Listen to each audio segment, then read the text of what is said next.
নিবন্ধনের জন্য আবেদন করি। আমরা স্পষ্ট করেই বলেছিলাম এবং আমরা সব কিছু যত ধরনের আইন কানুন আছে যাচাই বাছাই করেই তো আমরা শাপলা চেয়েছি, নাহলে তো আর এমনি চাইতাম না। তো চাওয়ার পরে আমরা খুব স্বাভাবিকভাবে সকল ধরনের যে প্রক্রিয়া ছিল তারা সম্পন্ন করেছে এবং এই সকল প্রক্রিয়ায় আমরা বাছাইগুলোতে উত্তীর্ণ হয়ে গিয়েছি।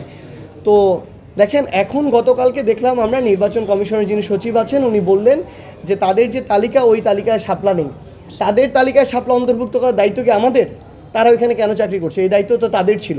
তারা এটা আমাদেরকে যুক্তি দিতে পারে যে আইনগতভাবে শাপলা পাওয়ার কোনো গ্রাউন্ড আমাদের নেই, এই কারণে আমরা পাবো না, কিন্তু এটা বলতে পারে না যে ওই তালিকায় তারা এই শাপলাটা নেই। আমরা যখন আবেদন করেছি তখনই তো আমরা বলেছি, তাহলে এটা তো তাদেরকে ইনক্লুড করার এই দায়িত্বটা তাদের ছিল। সো আইনগতভাবে যেহেতু এখানে কোনো বাধা নেই এবং অনেকে বলছে প্রতীকটার সাথে মিলে যায়, শাপলা প্রতীক না, প্রতীকের একটা অংশ, সেখানে আমরা বলেছি তারকা আছে, ধানের শীষ আছে। সো সামগ্রিকভাবে প্রতীকের একটা অংশ যদি অন্য রাজনৈতিক দল পায়, এনসিপিকেও দিতে হবে।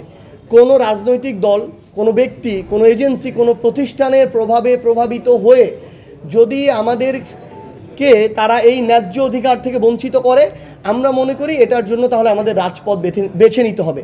কিন্তু অভ্যুত্থান পরবর্তী বাংলাদেশে একটা স্বাধীন এই ধরনের প্রতিষ্ঠান থেকে আমরা কোনো ধরনের বায়াসড আচরণ প্রত্যাশা করি না। আমরা চাই তারা তাদের জায়গা থেকে তাদের ব্যক্তিত্ব, প্রতিষ্ঠানের যে স্বাধীনতা সেটা বজায় রেখে যে সিদ্ধান্ত আইনগতভাবে সেটি নিবে এবং এনসিপি শাপলা প্রতীক পাবে। শাপলা প্রতীকে এনসিপি আগামীর যে ইলেকশন সেই ইলেকশনে অংশগ্রহণ করবে।